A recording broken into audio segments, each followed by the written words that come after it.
We'll call this meeting to order. For the order of agenda, we're Broadway Commons addition plat zone change for items 1A, B, and C are going to be continued until April 1st, 2025 Planning Commission agenda. Also like to introduce Tracy Jordry, who's been appointed by the Cass County Commission to serve as one of the new commissioners. So welcome. Thank you. And so if I could get a motion to approve the agenda as stated, I would appreciate it. So move. Second. It's been moved and seconded. All those in favor say aye. Aye. Aye. Next, we will call on Donald to talk about number 2, continued hearing on the application requesting conditional use permit to allow group living in SR2, single dwelling residential zoning district, lot 11, block 9, Edgewood, 2nd edition, located at 213 Forest Avenue North. So, Mr. Chairman, were you going to approve the minutes too? Oh, thank you. Yes, sir. Can I get a motion? Thank you, Scott. Second? Second. It's been moved and seconded. All those in favor? Aye. Opposed? Okay, Donald, Yes, let's sir. get her Thank you. started. Yes, sir. Good afternoon, Commissioners. Donald Kress of the Department of Planning and Development. I will be presenting all 5 items here today. So, our first item, as the chair has stated, is Edgewood 2nd edition. This is a request for a conditional use permit to allow group living in the SR2 single dwelling residential zone. The property, 213 Forest Avenue, located here in North Fargo. Here's a close-up of the subject property here. Property looks like this. It's the greenhouse here. There's just a couple of different views of it. These cars are on the adjacent property. Just taking a look at that residence there and the streetscape around it. The zoning here is SR2 single dwelling residential.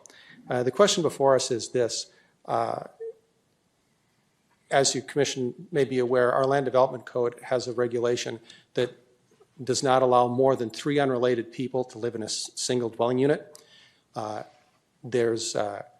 came to the city's attention that there are 5 people living here. There's a summary of the inspection history in your staff report there.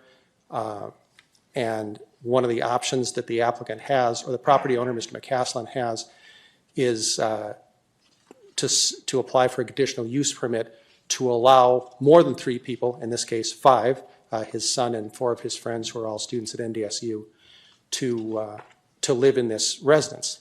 The conditional use permit is only for this property. It doesn't affect the zoning or the adjacent properties. It should be a conditional use permit for this property. In the Land Development Code, as is included in your staff report, there are a number of findings both for conditional use permits in general and for group living in the single dwelling residential zone in particular, and those are listed in your staff report. And staff finds, based on our analysis of those, that this request does not meet the findings for conditional use permit in the for group living in the single dwelling residential zone. It would be out of character for this neighborhood, and there's also a parking question. That's a specific question in those findings, that there has to be parking space for every vehicle owned by everyone who lives there, that parks there. It is our understanding there are 5 folks living there, so there's 5 separate vehicles. And pursuant to our Land Development Code, there are only 3 parking spaces there. So no matter how much you pave your yard, the only ones that count are 2 in the garage and 1 in the driveway. The way this lot is configured, we don't believe that there is any way to park on the side. There is no alley access to park in the back. There is no way to meet that requirement for the applicant if they have more than 3 vehicles there to meet the parking requirement. So based on those findings, staff's recommendation is for denial of the proposed conditional use permit.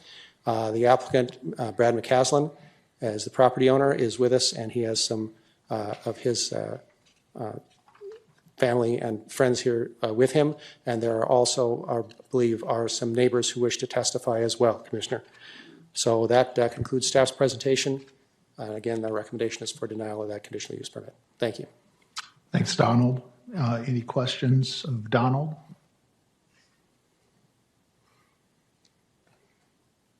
Have we ever approved a CUP for a similar item? We had a very similar case last year, Commissioner Mose, and the recommendation again was for denial, and your commission did deny that one as well. That was the one in South Fargo, correct? Yes, sir, that is. If I may add one more thing, Mr. Chairman, this is just for these young men to live there. This is not anything I know we've done. So you may recall we've done things that are backed by the North Dakota State Health Department. There was one for stroke survivors, and there are occasional, group homes for other things. This is not a group home like that. It's got group in the title, but it's not a group home. This is just to allow 5 people to live there. So I know that was we got some questions from the neighbors as to whether this was a group home of some kind. This is not.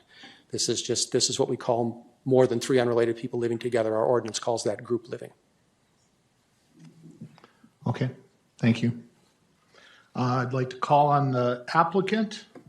If you'd like to come up and introduce yourself. State your name for the record, please.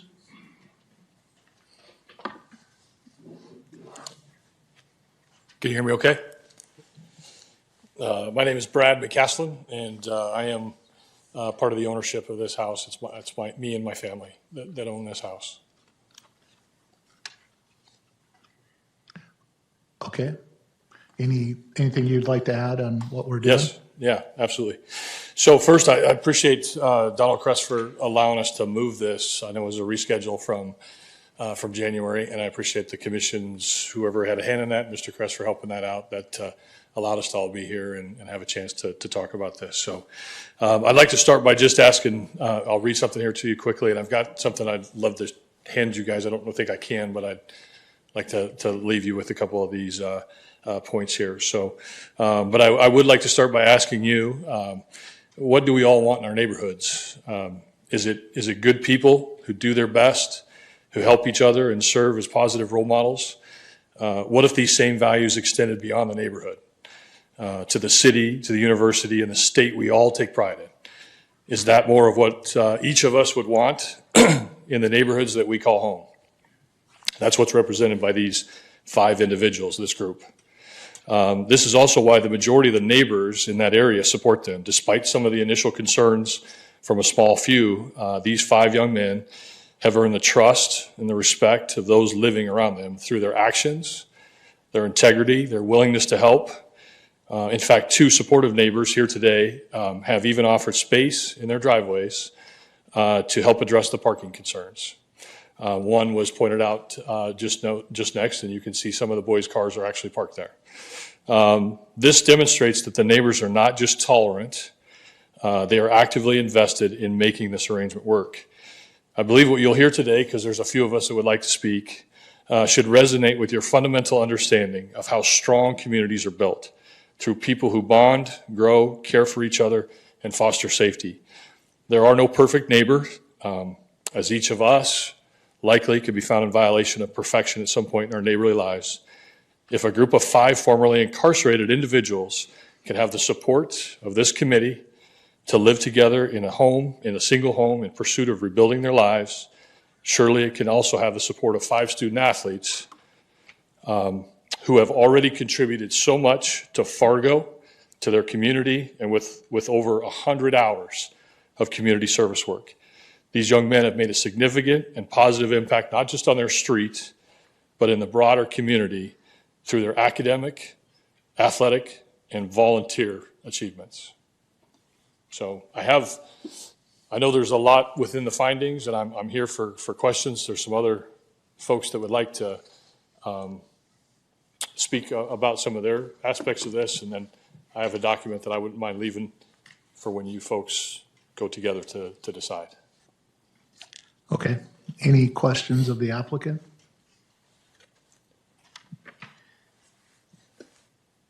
I do.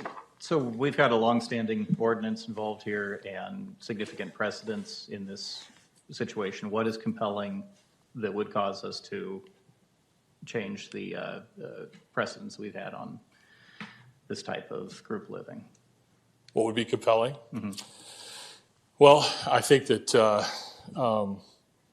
in terms of what the group or what the neighborhood believes as a group about these guys is a compelling thing, in terms of understanding you have your codes and you have your policies and you have your procedures that you follow, but what does the majority of the street and the neighborhood and the people around there, want for them? They have benefited from these guys living there. They enjoy their company. They enjoy who they are. They like having them there. Several of them have come over to the house and to meet them and to spend time with them. Some of them have asked them for help in their own yards and in their own situations. And I think that is just beyond what they do for the city, what they've done on that street alone speaks to, how this could be utilized and thought of and acted on. In addition to, I know that the code, it's the stipulate, I don't have all the great terms that you require as far as the legal speak, if you will, but I did go on your website, the city's website, and this neighborhood is listed as a 53% renter, occupied by renters. It makes sense. It's very close to the campus. And that's why we sought this environment, this place close to campus. But, being that that's what this is, I think that this group of guys, makes sense to continue to live there. Any other questions for the applicant? Thank you. I'm going to open the public hearing for this item.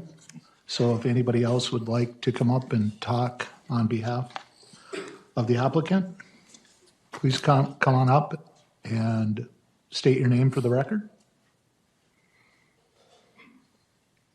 Tim Polisek, I appreciate everybody's time.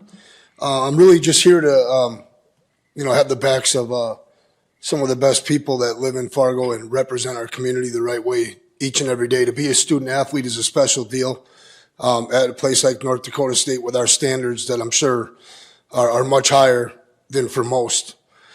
These guys are men of character. They live a very regimented schedule. I have all the confidence in the world that these guys won't let me down standing in front and defending them and their character with some nonsense that was done in the 90s or the early 2000s. The truth of the matter is that we have a 3.2 GPA, and these guys are some of the best character guys that we have on the team. I think it's a positive thing to look at case-by-case deals versus all the codes. I'm not going to get into codes. I'm not a code breaker. These guys are high achievers who follow team rules and our core values and our standards, and they live to this. They're going to be great fathers. They're going to be great husbands. We have 125 guys on our football team, and we're not perfect, but that team has a 3.2 GPA or higher, and these guys add to that. These 5 student athletes have a positive influence and a positive impact on this community daily. And what we ask them to do versus, a normal 20-year-old or a 21-year-old, and the time that they sacrifice and put back and to give back to Fargo, the city that's been so great to them, is really quite extraordinary. It's something I'm very proud of, and I don't say that very often, but I'm excited about these guys' futures. I can't tell you the amount of times, and it's hundreds through the course of a year, where I give food service people across this country, where we travel into hotels, and they thank us for the Bison and for our student athletes showing up in comparison to other universities. And that's just it. I'm confident in these 5 student athletes: Logan, Nate, Nathan, Nathaniel, and Kelton. I mean, heck, some of these guys are already part of owning a business that's profitable, and that pretty much is a deal where they started in giving back to this community, and they do an unbelievable job, and I want it to be heard. Thank you. Thanks, Coach. Anyone else?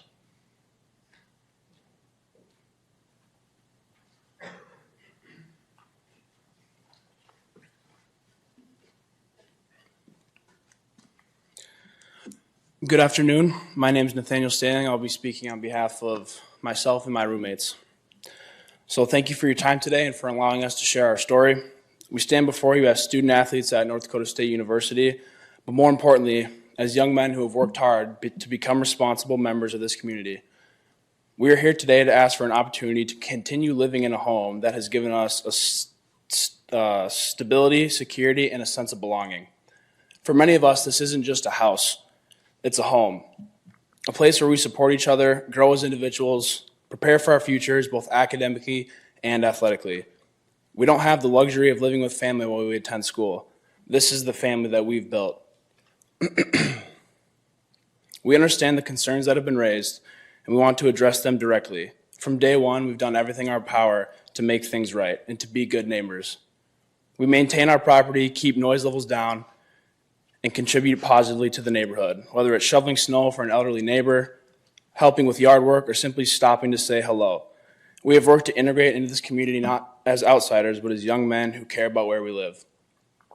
We also understand the importance of rules and regulations and have worked hard to comply with the city's requirements. When we moved in, we learned that the home, which was listed and sold as a 5-bedroom property, did not initially meet the code.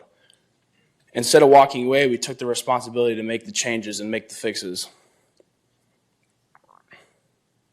We have followed the process the right way with honesty and transparency. We also want to address the misconception that there's unlimited financial resources. There's not. We're college students. We've worked hard to maintain our scholarships to be able to go to school and to play football, relieving our parents of financial costs. We do not rely on them for rent, food, or daily expenses. We work hard to support each other. Each summer, during the short time we have off from school, we balance a rigorous schedule, working out with the football team at 5:30 a.m., working full-time from 8 a.m. to 4 p.m., and then running again with the team. By the time we get home around 6 p.m., we're exhausted, and the summer income sustains us for the rest of the year.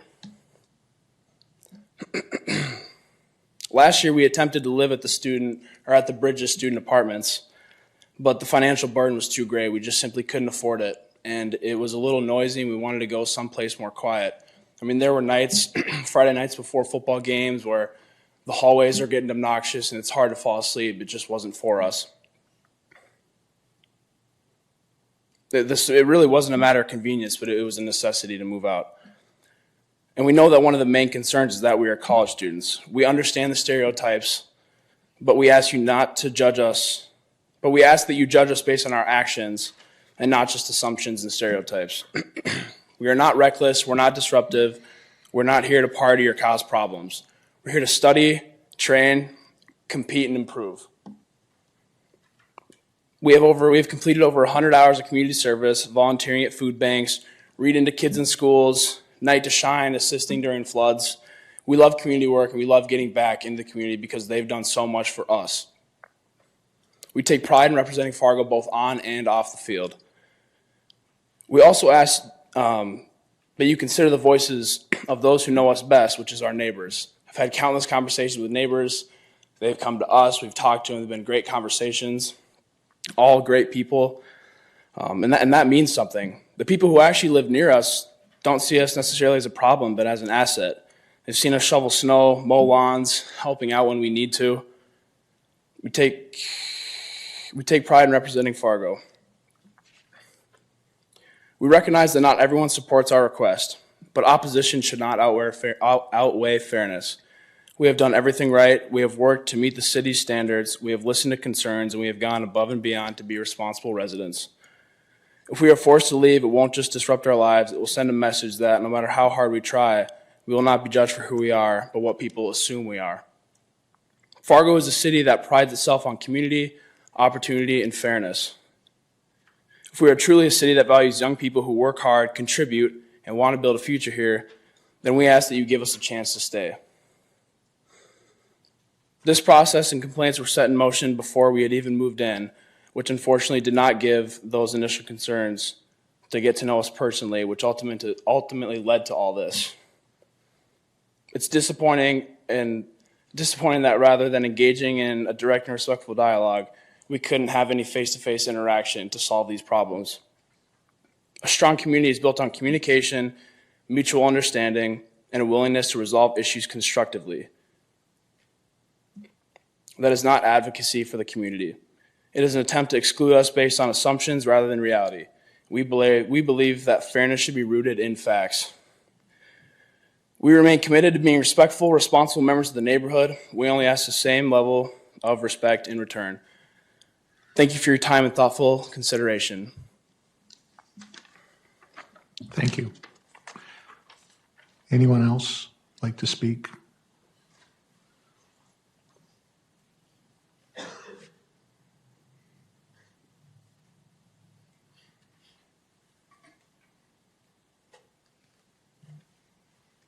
Hi, I'm Denise Skipsa. It's my house actually right next door that has the parking spaces, which I have offered up to these boys because all my kids, only one is still at home, so I have extra spaces. I've read the concerns of the neighbors and what they've said, and a lot of them I feel like don't address necessarily that there's 5 college boys in the house. These concerns address, and I've seen them at houses all over the place, not shoveling or leaves that aren't raked up right away. I don't feel like this is specific to them. And like I said, with the parking, there's people parked on the street all the time. It is legal to park on the street on both sides of the street because when my kids are home, when they've got friends, they are parked all down that street also, along with other people that have multiple kids. But like I said, I've offered up spots that they can park to get them off the street to help alleviate that. And I guess just in general, I don't feel like the number of unrelated people should really play into what that household is like. I've had neighbors that are single family that got arrested for dealing drugs right next door to me. I've got other ones that didn't shovel because they moved out for 6 months. So I just don't feel like that it should be pinpointed to that they're unrelated to each other because I've had no issues.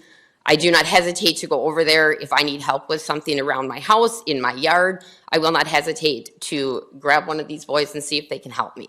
So I just felt like I need to kind of stand up and just, give them a chance. They've had no parties, no loud noises come from their house. They're actually the best neighbors that I've had in a long time. So I'm just asking that you would give them a chance. Thank you. Thank you. Anyone else like to address the commission?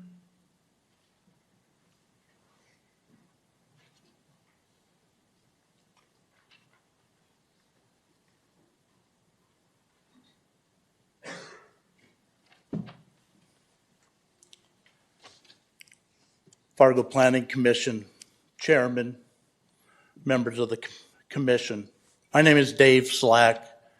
I'm speaking on behalf of the 4 people that either sent emails or wrote letters in opposition of making their request from a group home. I've lived on Forest Avenue North, the 200 block. This will be our 25th year, and it's always been single-family homes. And last year that changed when we got our first rental house. And all I'm asking is that there are city codes and regulations that need to be followed. And the recommendation of the Fargo Planning and Development Committee is to deny this approval for group living. And I'm asking you to deny this for group living and leave it as they can have 3 unrelated people in a group home or in a rental house, but not 5. I appreciate your time. I appreciate you listening to me, and I thank you. Thank you. Anyone else like to testify? If not, I'll close the hearing. Any questions by the commission? So, Yes, sir. You're looking back in the LDC when this was established. Do you know when these rules went into place with 3 unrelated parties in the same home? I believe it's the 1998 LDC. I'm going to turn to Mr. Williams here. I believe that's correct. That number was defined in the rewrite of the 1998 Land Development Code. And does anybody recall what was the discussion that went into this? Was it related to the fact that was it related to the discussion around the neighborhoods near NDSU? I don't recall what the discussion was around this. If I may add, sir. So probably I have not lived in every, but probably every North Dakota jurisdiction has a no more than number of unrelated people. As you may know, I worked in Williston for several years, and there was no more than 4 In others, it might be, no more than 3, 5. There is no state law that regulates this. It's regulated locally. And like Mr. Williams was saying there, when our ordinance was written in 98, it went with the no more than 3. I'm just curious because, when this came up last month, and I had my family home for the holidays, and my brother-in-law said, boy, when we were in college, there was all kinds of us living in houses, at the time. And I'm sure it got pretty rowdy at times in those homes and several places around NDSU. And I just was curious whether or not there was a point at which when the city was working on land development codes and they're negotiating with the neighbors, with the neighborhood associations, that some of this didn't come up and they agreed to try to do a limitation because of the very large expansion of rental units in those neighborhoods around NDSU. And so that's, I guess, the purpose of my question. Yes, sir. I don't know that we have that resource to answer your question right now. Okay. I have another question for you. Yes, sir. Would this, if we were to say yes to this today, would this expire at any point? Would they have to reapply, say, yearly, or? Your commission could put such a limitation on there, a condition on that. We normally don't have expiration dates on our conditional use permits, but if your commission would, I believe they could, ma'am? Put a terminal date on there? Refer to our city attorney. Yeah, you could put conditions on it as far as the timeline, but otherwise, I believe a change of ownership would extinguish the current CUP, if approved. Any other questions of Donald or any of the other staff members? If not, I'll entertain a motion. Well, I'll make a motion, but before I do that, I'd like to explain my thoughts on this matter.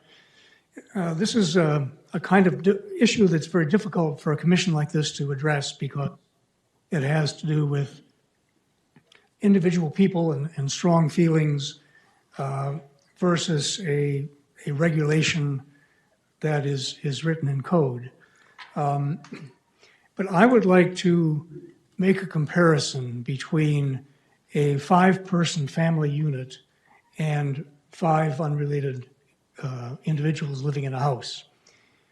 Because the reason that I don't know why this 3-person limit was put into the Fargo Land Development Code, but of all the zoning ordinances that I am familiar with, all of them have a limit of a maximum number of unrelated people who live in a dwelling unit. And the reason for that is not morality. The reason for that is intensity of use. Because if you think of a 5-person family unit, generally 2 parents, 3 kids, or 2 kids and a grandparent living there's a certain range of intensity of use that's normally associated with that. But with 5 unrelated individuals, it's kind of like 5 one-person family units because everyone has their own schedule, their own circle of friends, their own car, and so the intensity of use is what comes into question in a neighborhood that is designated as single family, and the basis for that is the intensity of use of a family unit. And so for me, personally, it's difficult to say we should relax that rule for one group of people, because in doing so, we'd be setting a precedent that, let's say the house next door on the other side of the neighbor who spoke perhaps is sold as a rental and 5 unrelated people want to live there. And whereas this group of young men are very conscientious and good neighbors, the house next door but then might be occupied by 5 wild people that of the kind that Scott mentioned that in My his. brother-in-law, and his friend, yes. Right? And so for me, the issue is not about who you as students are. The issue is it reasonable for the city to impose a limit of 3 unrelated people in a rental unit because of the intensity of use? And so I will support the city's motion for denial. And if it's appropriate, I would make a motion to adopt the city recommendation. Is there a second? Second. Been moved and seconded. Any further discussion? If not, call the roll. Well, I think we have some. Oh, I'm sorry. I just wanted to bring up, we are, as a city, looking at redoing the land development code. And one of the key factors in that conversation has been around density, exactly to your point, Commissioner Glei. And I think that it deserves to have a conversation of, is this something now that we need to be thinking about and thoughtful of as the conversations go forward with the land development code? We're a growing community. I think we want to continue to be a growing community. We want NDSU and our other universities to be able to continue to grow. And we have to support them with the necessary infrastructure to allow them to be able to continue to grow. I certainly respect the conversation around, home prices are increasing. It is hard to afford places to live as a college student. I have a college student right now, and it's dang expensive. I struggle with this because I am not a rule breaker. I am not one that likes to go against the rules, but I think that there is a conversation that we just have to be very real about. If we deny this today, I do believe this is a conversation that needs to continue and be forwarded and really reevaluated as we go forward with our redevelopment of the land development code. Because this conversation, I think, is just one of a whole lot that are going to continue to come. Thank you. Thank you. Mr. Chairman, I would tend to agree with that. We do have the land development code that's in the process, and these are the kinds of issues that we certainly use as a reason for studying that and figuring out how we might change, or if we want to change, but how do we change and how do we deal with it? I have no doubt that this group of young men are of very high character and are great neighbors. But we can't make our decision today based on the character of one group versus the character of the next group that comes by. That's why it really has to come down to how do we do this long term? And unfortunately, we're not in that position today to do that.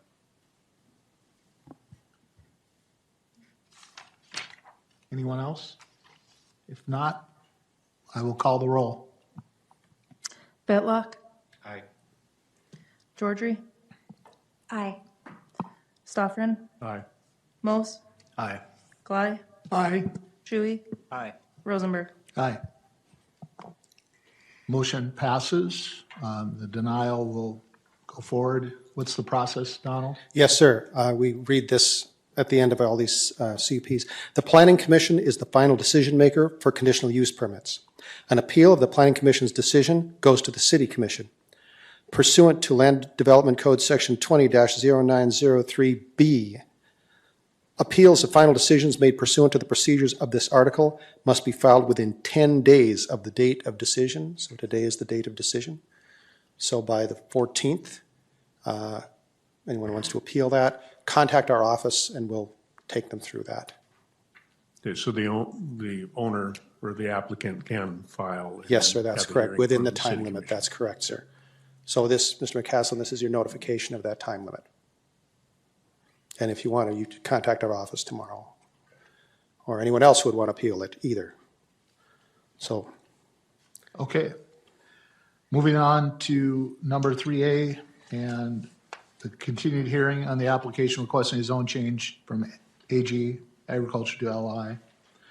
Limited industrial with a conditional overlay on proposed Northdale First Edition located at 4300 County Highway 81 North.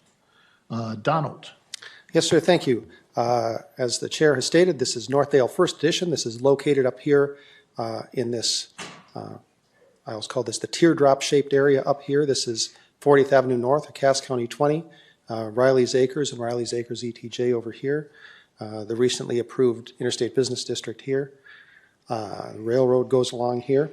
This property is currently zoned agricultural, and the proposal is to rezone it to industrial, which is in line with our growth plan for that area. Here are some photos of the, I regret my not quite perfectly steady line there, but that's supposed to be County Highway 81. I got a little nerve damage in my right hand. So this shows the subject property there. Here's the railroad. Here's County 81. Basically undeveloped. There's some construction equipment. Generous Jerry's Fireworks is periodically here in the summer. And again, just a couple shots from County Highway 81 looking across the property there, north and south. And again, the property here is zoned agricultural, and the proposed zoning is LI Limited Industrial. Here's a plat of the property. The proposal is just to create one lot in one block at this time. The applicant has told us that in the future they might come back and rezone it. You will note that the east side of the property along County Road 81 has a negative access easement, this dark line here. And it shows 3 breaks, the negative access easement. These have been in coordination with our engineering department.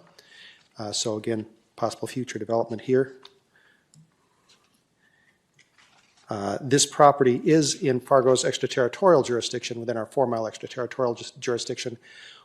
The city is working with property owners along County 81 for a future annexation, which will be coming up probably this spring. So this property at this time is scheduled to be part of that. As we've talked with the applicant and with other staff, we're just going to work it out so that their plat and the annexation go together as best they can. We do have the authority. It is in our ETJ, our extraterritorial jurisdiction. So we do have the authority to zone and plat it, even if it is just in the ETJ, but it'll get annexed here in the near future. So we're just coordinating with the applicant for this one as we go forward. So the applicant's representative, Chris Mack of Christensen Companies, there he is with us this afternoon and may wish to address the commission. As noted in your packet there is a conditional overlay for a few things there for industrial properties, somewhat similar to the one for Interstate Business District across the highway. And then there's also an airport proximity agreement, which is done at the direction of the airport director. Your commission doesn't deal with that. We work with that with the applicant, and then that goes to the city commission. That's actually part of the subdivision. And gets recorded with the subdivision. So the recommended motion is for approval here of the zone change and plat for Northdale First Edition. That concludes staff's presentation. Thank you, commissioners. Any questions for Donald? Mr. Chairman, one question more for engineering. What, sir? What question for engineering, Oh. I believe. So if, I believe exit 69 is slated to be redone and with roundabouts, and is that a roundabout also at County Roads 20 and 81? If that's accurate, would there be any impact from that work to this land? Anything we should take into consideration? Correct. You are correct that the North Dakota DOT is in the process of designing for a new interchange here that will include roundabouts for the on and off ramps for both north and southbound the interstate, as well as a roundabout at County Road 81. We have accounted for that future roundabout and the northern leg of that in position of that negative access easement on the very south side that will be limited to right in and right out due to that future roundabout there. So that first access on the south side will not be a full access point for them. Their full access into the property will be the middle negative access easement. Any other questions for Donald? Just one question of clarification, the map or this one that you showed us, Okay. all of the brown areas are zoned industrial, is that correct? Yes, sir, that's correct. So the sort of the grayish brown there is limited industrial, and then the dark brown is general industrial. Thank you. You are correct, sir. Any other questions for Donald? Okay, I'll call on the applicant.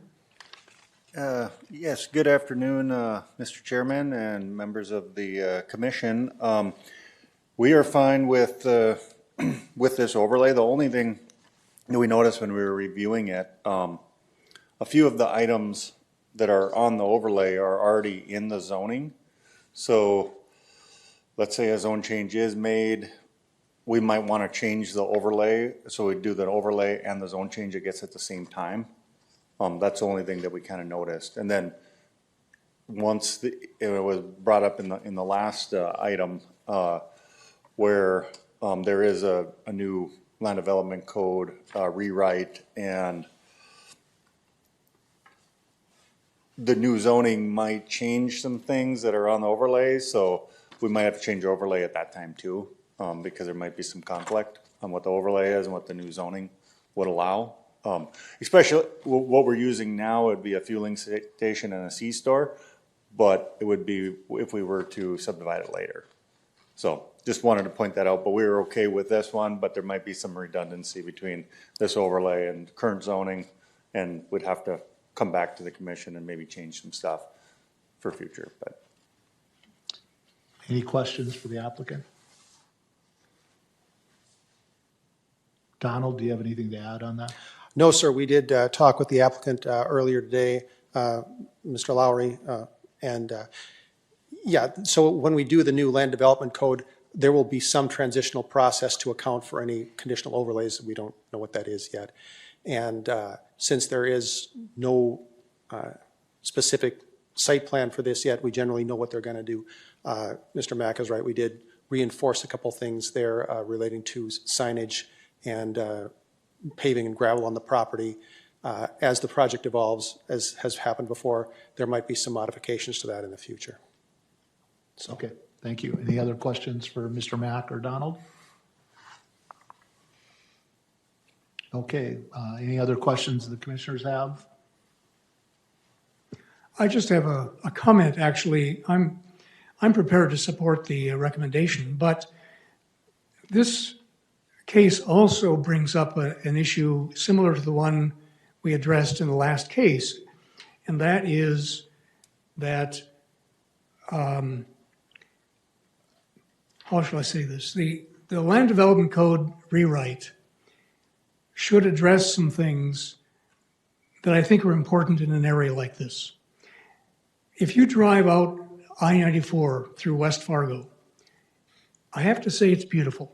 The Bobcat headquarters, the building, the landscaping, and the other buildings are really beautiful because West Fargo has a design overlay district along the interstate. Fargo has no design criteria for lands along the interstate, either of the interstates through Fargo.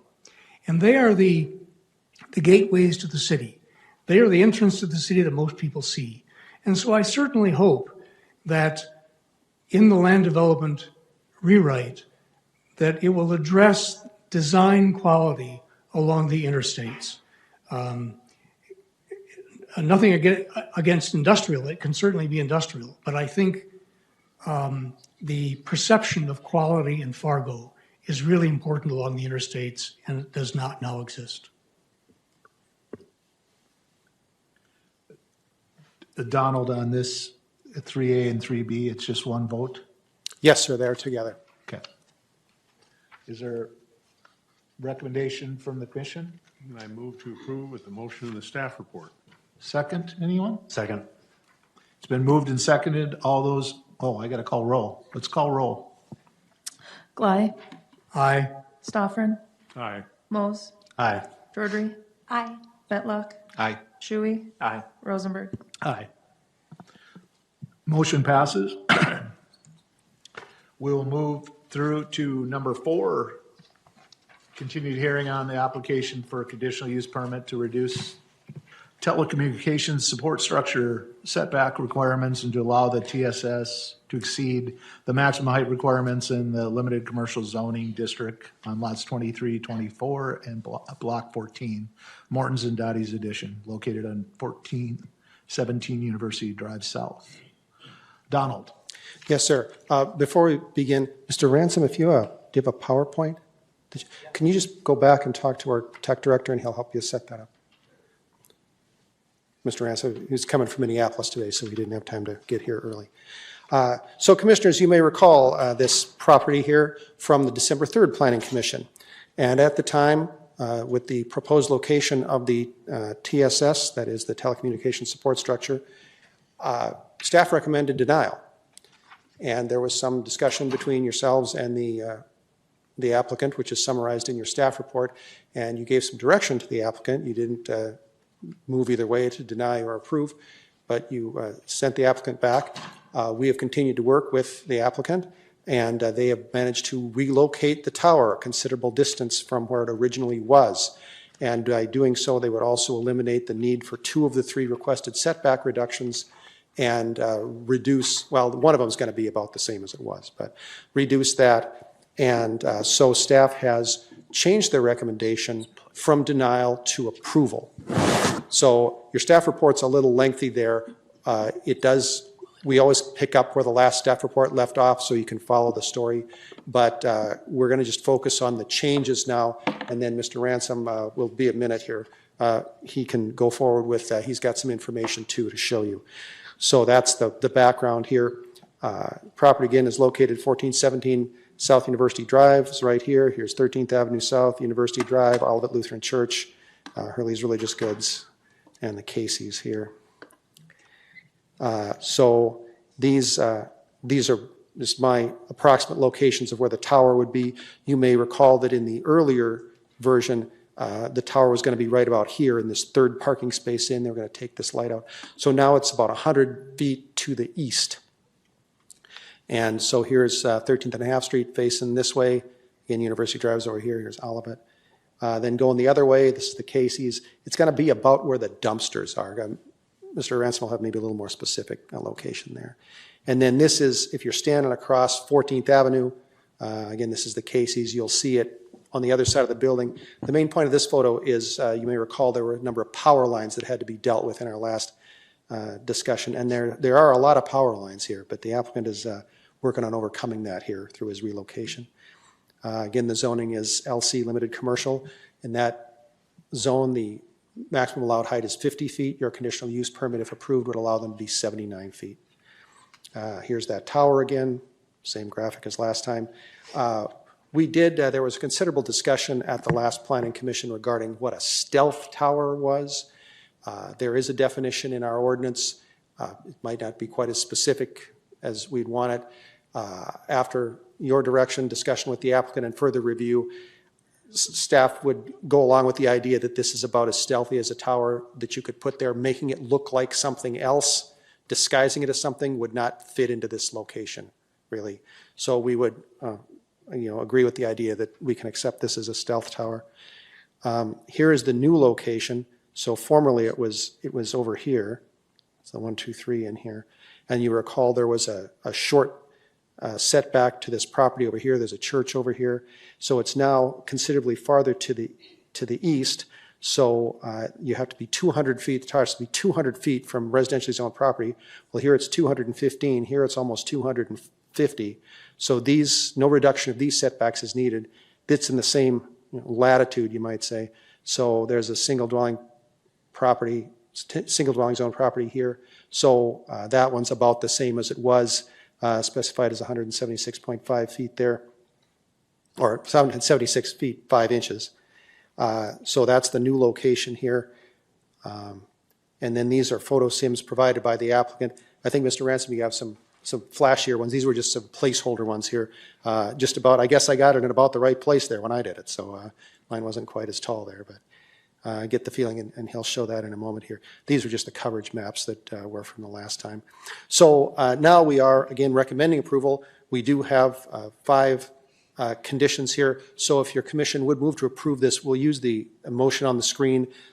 It's the same 3 original conditions, just worded a little more neatly. And then items 4 and 5, 4 is actually something we have to account for in the land development code if we're going to approve this.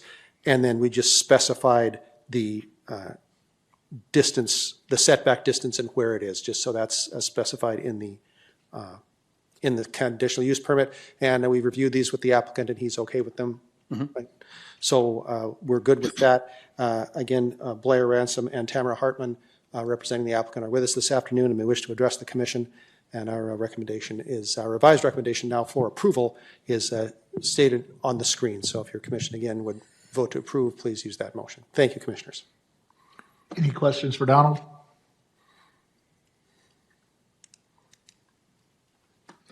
Okay, seeing none, I'll have the applicant introduce themselves and proceed. My name is Blair Ransom. I'm with Buell Consulting. And this is... I'm Tammy Hartman. I'm with Verizon Wireless.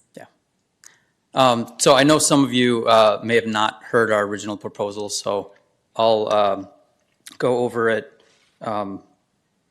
just briefly here. So like Donald said, we're proposing to build a cell tower. It's called a SMACRO tower. Essentially what that does, it's meant to integrate into residential and urban areas where there's not a lot of room. The main crux of stealthing it essentially is bringing all the antennas and equipment directly to the tower so it's not protruding like you would see. And I'll show you an example. Let's move on here. Yeah, as you can see, Donald showed you this. It's 79 feet. There's an 8x8 footprint. So you'll, the condition number 4 that Donald mentioned, we can satisfy that because these towers don't require any ground equipment. So there's nothing really to screen.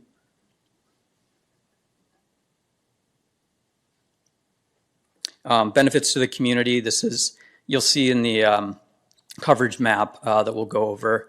There is a hole in service that, and the idea here is not necessarily to add, increased coverage because you can make a call there, but it's to offload the 4 surrounding sites.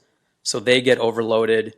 The overall network in Fargo decreases speed and efficacy. So with this centralized site, it will help alleviate that. So these are the photo simulations that aren't done in Adobe. Okay, so here we go. This is from the 13th and 14th Avenue South. So this is, I'll show you which, okay, I'll go back. So this is from right where my cursor is here. And as you can see where my cursor is right about here, that's where we originally proposed it.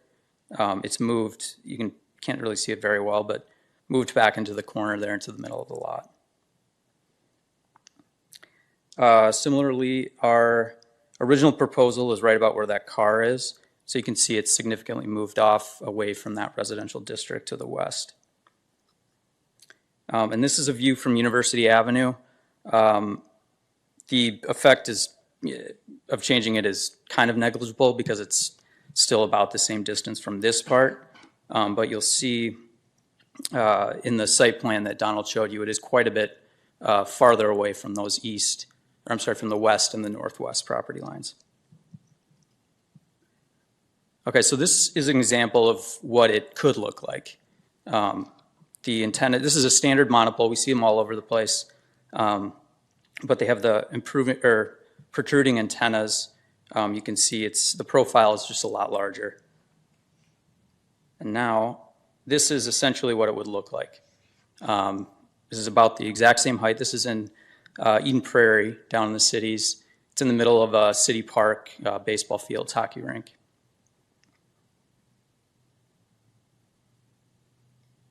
So this is the zoning analysis. We comply with every part of it except for that residential setback. So that's what we're specifically asking for relief from. And we'll go here. Yeah, so as Donald pointed out, in our last request, we were asking for a much more significant reduction. This time, we're only asking for a reduction from the north property line, notably, or north residential district. Notably, that is already screened by Casey's and by a 3-story residential or 3-story commercial building where there's an insurance company. So the aesthetics, like I said, it's screened by Casey's and the insurance building. It also fits in relatively well with the utility poles. There's already a significant amount of vertical visibility there. And then the zoning map, this essentially, along with a slide at the end that I'll show you, we looked at every viable property, zonable property in this area that we could, determine that there's nothing, there's no better spot where we wouldn't have to ask for an even bigger residential setback. And here's the coverage analysis. So the main areas that we're looking to cover, like I said, increased service at Sanford Hospital and in the immediate area of the tower, but then also to offload surrounding sites. So here you can see the sites that I'm referring to. Essentially by centralizing this site here, you're improving the coverage downtown Fargo and then south of the interstate there and then to each cardinal direction. So this is the whole in coverage and in speed and capacity. As you can see, it's satisfied quite well. And then there was a question from one of the commissioners last time about doing two 50-foot towers, which would be by right. So what I did here, I expanded the zoning map to an area theoretically where we could do two towers. And then I've highlighted the districts where it would be by right, and they're actually pretty limited. You can see most of the area is still residential where we couldn't put a tower anyway. There's not two districts where we can get significant separation between two towers where that would make sense. So by right is not an option in this case.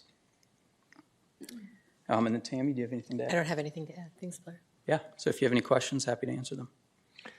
Any questions from the commission to the applicant? Can you go back to the picture that shows the adjacent power poles? Sure. And yeah, I should address that. That's right. And if you could just let us know the existing height of those power poles as well. Is this the picture you're referring to? Yes. Okay. The height, I guess I don't know exactly. I might ask for some help. Does anyone know? I think they're maybe 30 feet. Okay. And I think with some of this perspective, it's just kind of showing that they're equal in height, but we also have to think about that, right. Like this picture here, it looks about equal, but we're towering 40 feet roughly over those existing poles, so. Yeah, it is higher, definitely. Okay. When I say there's already a vertical presence in the area, it's not like it's, house, 1- and 2-story houses and then 70 feet. Right. There is some sort of existing profile. The electrical plan is actually better suited by looking at this site plan. So there's an Excel distribution high voltage line that we can't touch, can't drop that. But we were able to drop this distribution line. So the plan is to move that underground. That has allowed us the space to maximize moving it east. So we can't really go any farther east, can't touch the Excel line.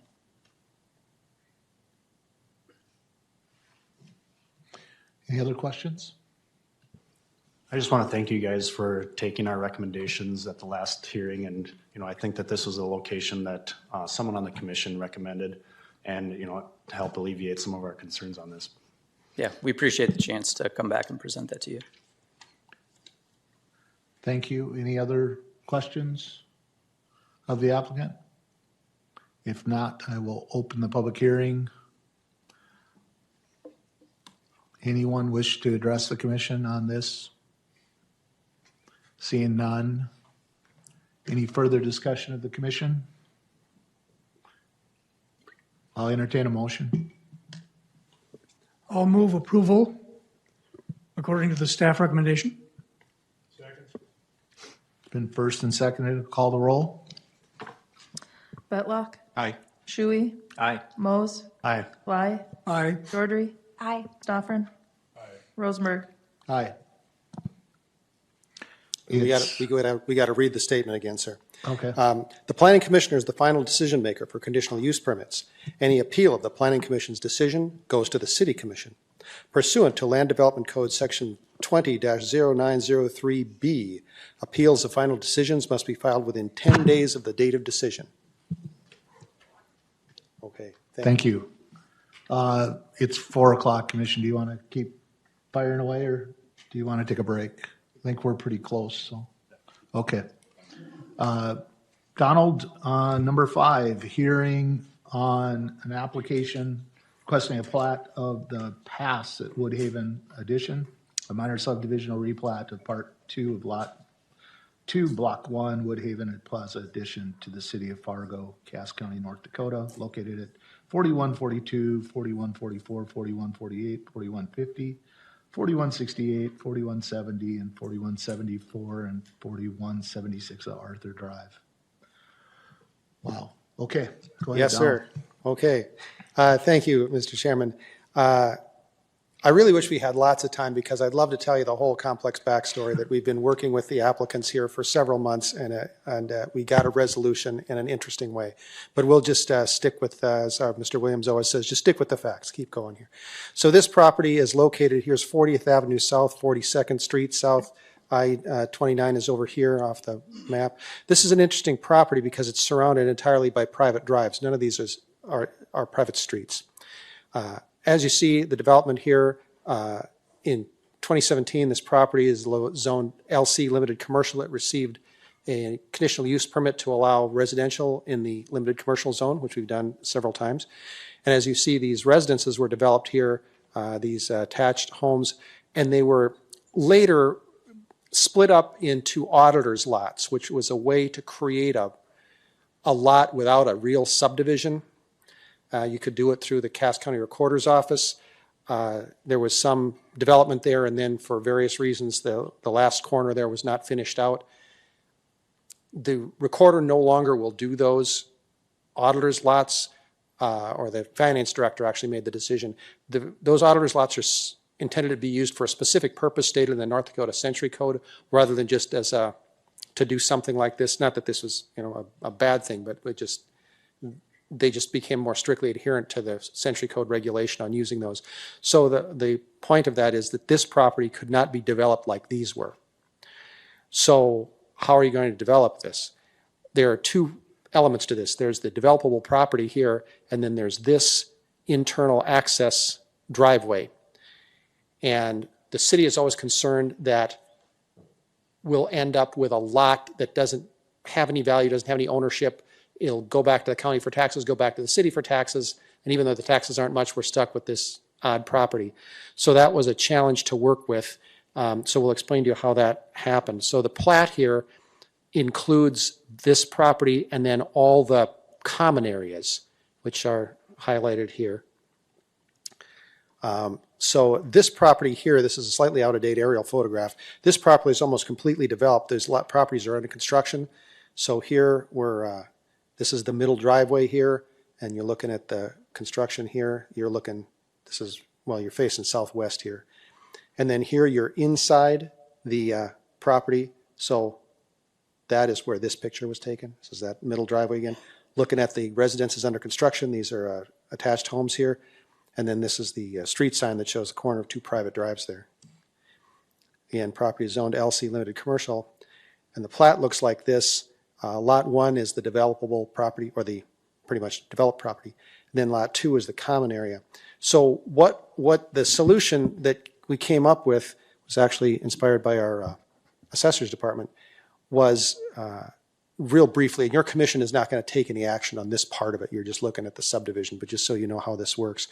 The tax liability for the common area lot will be divided up among all the other lot holders, so it won't have any taxes itself, so it will never come back to us for tax default.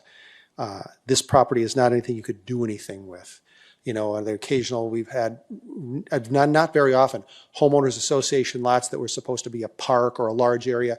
It might be a 10 or 12,000 square foot lot. Well, even if we got that back, you could do something with that. You could sell it. This you can't do anything with. So working with the applicants and attorneys on both sides, we had a couple attorneys in there with us, and our city staff, and we came up with this resolution. And so hopefully the applicant can finish this off. Our recommendation here is for approval. Mr. Mark Anderson and Mr. Kurt Scarpole, surveyor for Houston Engineering, are with us this afternoon and may wish to address the commission. Our recommendation is stated on the staff report and shown on the screen. Thank you, commissioners. Thank you, Donald. Any questions for Don?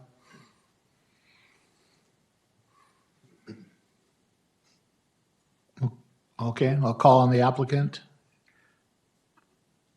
Anything from the applicant? We don't have anything to add. Okay. Any questions of the applicant? Okay, we'll open the hearing. Will anyone wish to address the commission? Okay, we'll close the hearing. What are the commission's wishes?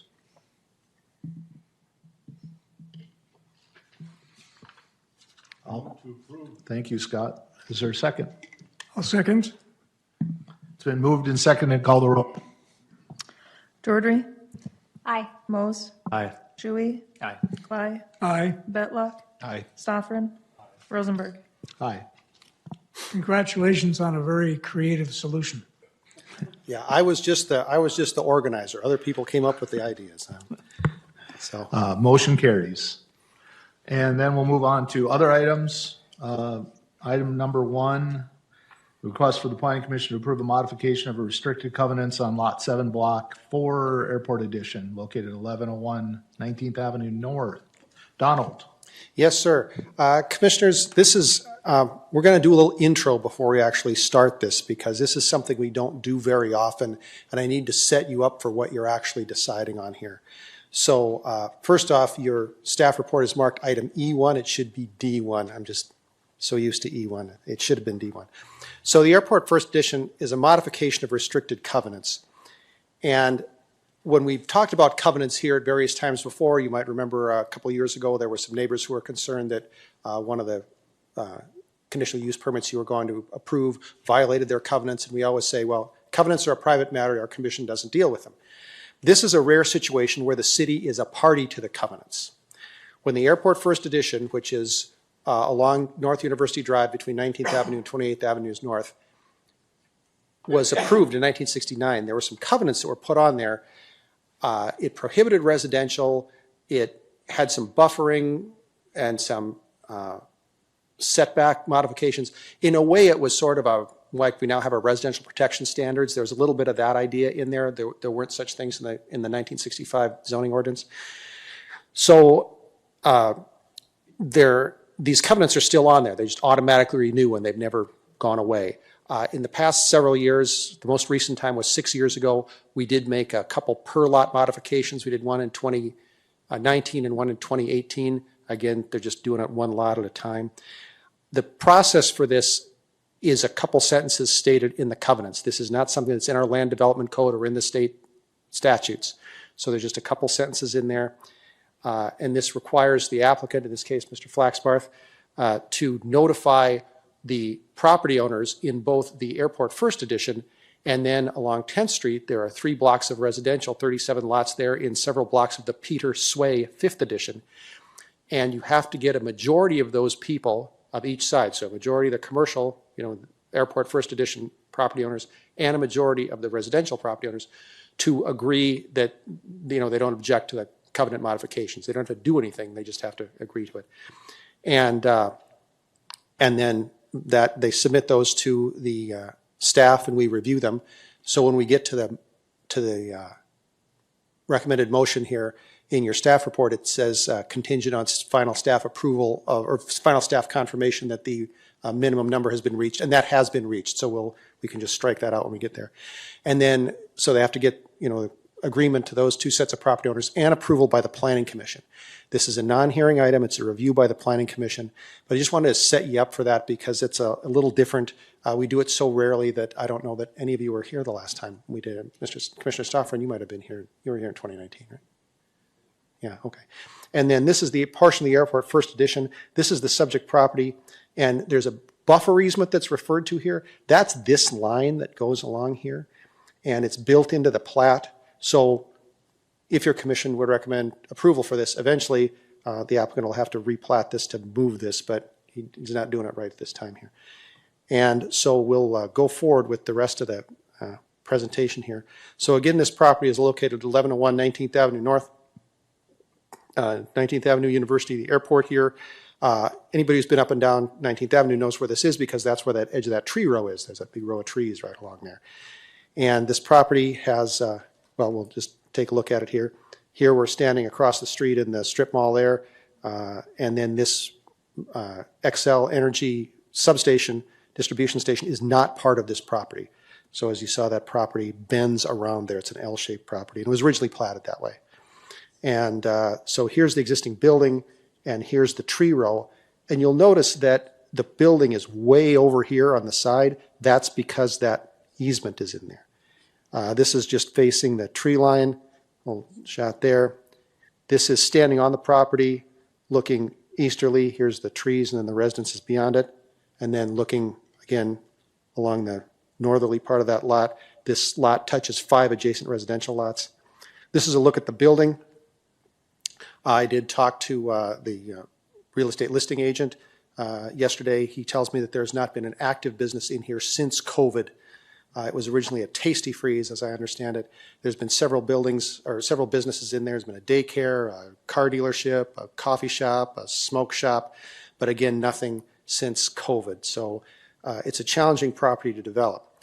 And the applicant here, as you see, it's zoned limited industrial, but even with that, it's a challenging property to develop. So what the applicant is requesting in modifying these covenants is to just sort of be able to use the whole property instead of that one, west side of it. And this is listed in your, this is the chart that's in your staff report there. So these are the requirements in the covenants for the setbacks. So in the covenants are 25 feet, reduced to 20, reduced to 20 rear, and reduced to 10 side. These are the setbacks that are the limited industrial zone setbacks that are in the LDC. So it's just basically going back to what the code would allow rather than the stricter version of what the covenants would allow. There's a distance from the buffer easement that we looked at. The applicant proposes to eliminate that buffer easement entirely, and then this is just on his property. It's not on the adjacent property. It's just on his adjacent property. And then there's talking about those tree rows there, to remove those trees and then plant a new buffer, again shown here. And this would be in compliance with our residential protection standards, because here we have industrial up against residential. So on the land development code, that would take over. So basically anything that wasn't addressed in the covenants would just revert back to the LDC, and you'd have to follow all the LDC regulations, as in addition to landscaping, parking, and so on. And so this would, I believe this has been intended to meet the land development code buffering requirements here. So we've got 10-foot setback and then another 10 feet of vegetative buffer here. I think that was the intent. Was that Mr. Pattengale? Thank you. Yes, sir. So we've reached the number to have a majority of property owners for both the Peter Sway 5th edition owners and the airport 1st edition owners. And the recommended motion is shown on the screen here. Again, we've had that verification, so that last line is not necessary for the motion. So it's just a finding for approval. And again, the applicant notified all the property owners there about the proposal. He had a letter, and there's a petition form that's included in your staff report there. There was a comment letter that went to Commissioner Strand, City Commissioner Strand. We got that indirectly, but we did include that in there since that was a comment letter. And I believe that property owner wrote to Mr. Flaxbarth as well. He is not an adjacent property owner to this property, as in he lives farther north, but he did have that comment letter. And so that concludes staff's presentation. I believe Mr. Flaxbarth has a presentation when it's his turn to speak for your commission. Any questions for Donald? Yeah, Donald, how wide is the actual, the tree buffer? Not the easement, but the... Right. I think it's about, I was taking a look at that this morning. I think, just measuring it off the GIS there, I think it's about, let's see if we get a good shot of it here. I think it's tree to tree, I think it's about 70 feet. Okay. 60 or 70. So it varies. It says 6 rows of trees. I'm not sure there's really 6 rows there anymore. So there is a distance there. And then, did we get approval from the 5 adjacent property owners? Of the applicant contacted all of them. We got signed petitions from 3 of the 5. Okay. And then I believe he did talk to the other 2. He can talk to you more about that, Commissioner. Any other questions for Donald? Donald, are there requirements for the quantity of trees and types of trees that would be replanted along with that privacy fence? That would be in our land development code, sir. Yeah. I can't quote that off the top of my But it'll be head. consistent with any other. Yes, sir. as you Right. said, residential and. Yes, sir. When it comes to site plan review, that would be handled by our site plan review planners.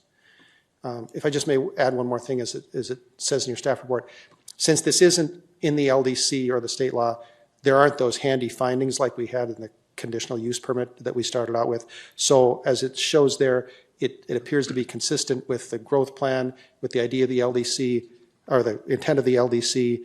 This is only for this property. It doesn't affect the other properties. So those were the findings we could make. This was just we just looking at the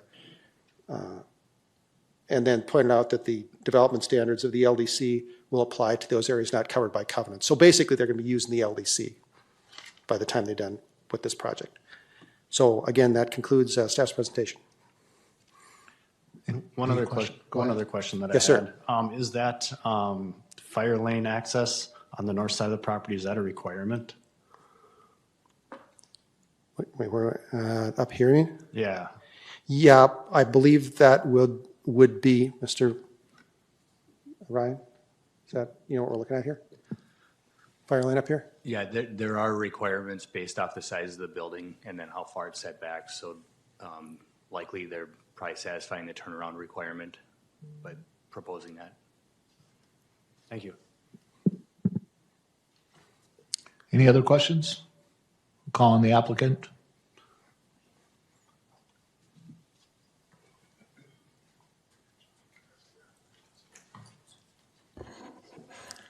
Good afternoon, Mr. Commissioner, members of the commission. My name is Rick Flaxbarth. I'm a commercial realtor with Cityscapes Development here in Fargo.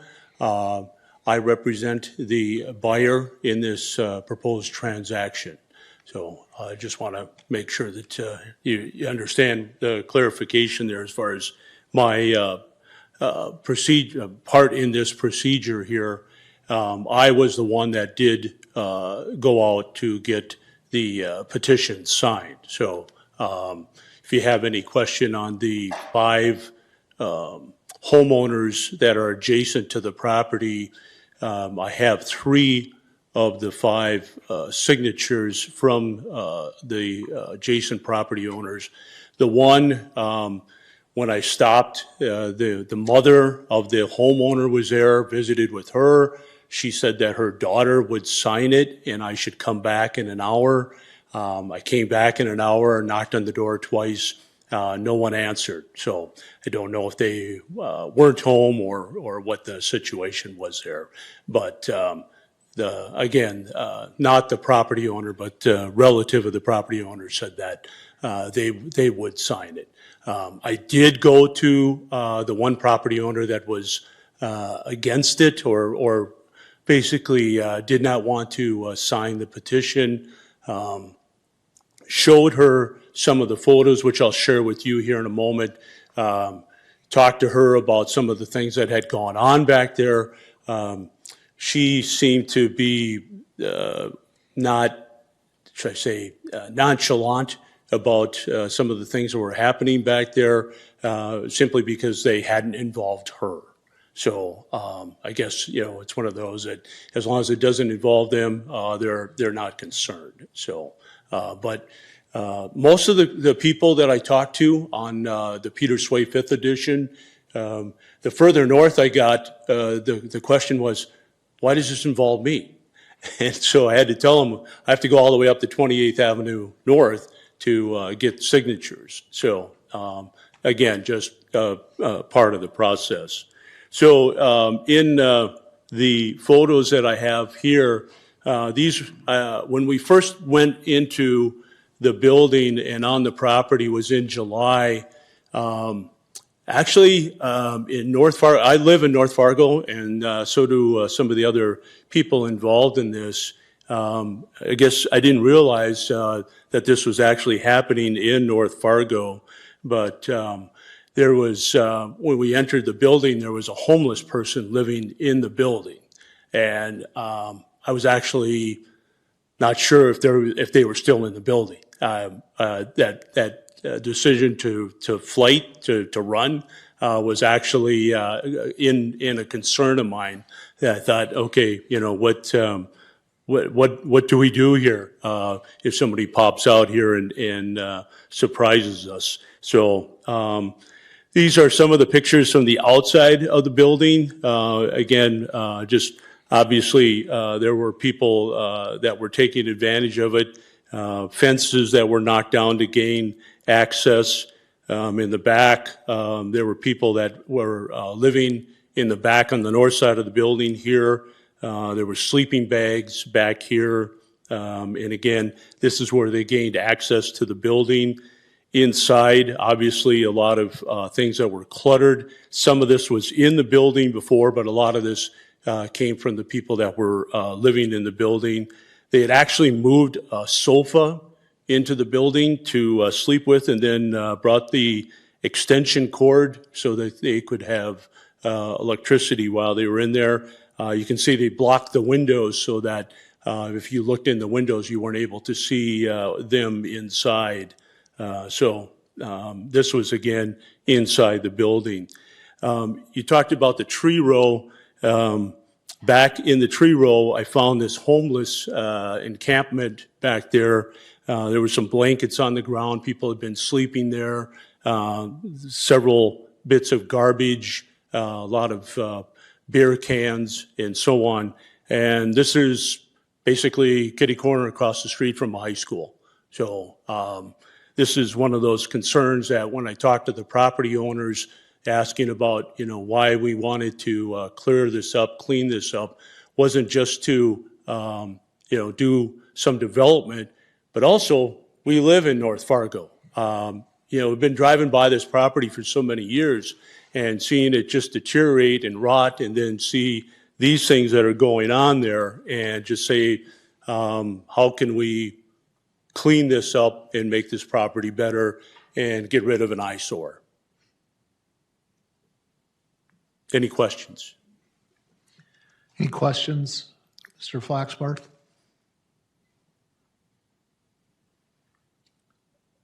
Okay, thanks, Rick. Any other questions of Donald or the staff? What is the commission's wishes? Move to accept staff findings. I would just like to state, you know, in my opinion, I won't be voting for approval. And the reasoning is, right now we have a nice tree buffer for the property owners, the single-family residents. If this goes through, that entire buffer is going to be taken down, and their backyards are now going to back to commercial buildings. You know, I know they're going to replant, but that's going to take decades to grow to actually provide a buffer. That does impact property values, and it'll also create a precedent where the storage buildings to the north, the industrial center to the north, and all those properties to the north will be able to try to do the same thing to expand their businesses. And so I just wanted to get that on record. Well, I'm sorry, I didn't get a second. Is there a second? Second. Okay. It's been moved and seconded. Any other questions? Any other comments? I find it difficult to vote against this if the solution meets the residential, what do they call the separation standards? That would be applied in any situation such as this. So I would move, or not move, but I would vote to approve. Any other comments? We call the roll on this, right, Don? Yes, sir. Can you call the roll? Mose, No. Betlock, No. Shui, Aye. Glai, Aye. Stoffren. George, Aye. Rosenberg. Aye. Motion passes. Commissioners, I'd just like to add one more detail, if I may. The property owner is shown in your staff report as Midwest Batiso. Their actual name is Midwest Burrito. That is actually an error that was generated by our GIS in the mailing list, and it just tracked through there. We'll work with the county to correct that. Okay, thank you, Donald. One other issue, I want to call on Mr. Williams to give us an update on LDC. Thank you. You might have received notification today, yesterday, the day before that. We're entering the first phase of our land development code rewrite. Our consultants are going to be in town the weekend of February 24th. Through that process, we're going to be doing some kind of code checking and small area analysis. If you have any questions or anything comes up, please contact us, and we look forward to you attending all of these open houses and meetings. And you can also follow us on the www.fargoldc.org website. Any thoughts or questions on any of that where we're at? Yeah, just make sure the invitation was for, I don't know, the end of February, I think was the date. I know it went out yesterday, I think. I saw an email. February 25th, actually. Okay, 25th. But they'll be in town for 3 days there. But please make sure you get a chance to respond to that and come to that meeting for that discussion with the consultants that'll be here for a few days. Thank you for putting up with me. Miranda will be back, so it'll be fine. It's just temporary. Only. Not bad. Yep. Anything else? We will move to adjourn. Thank you.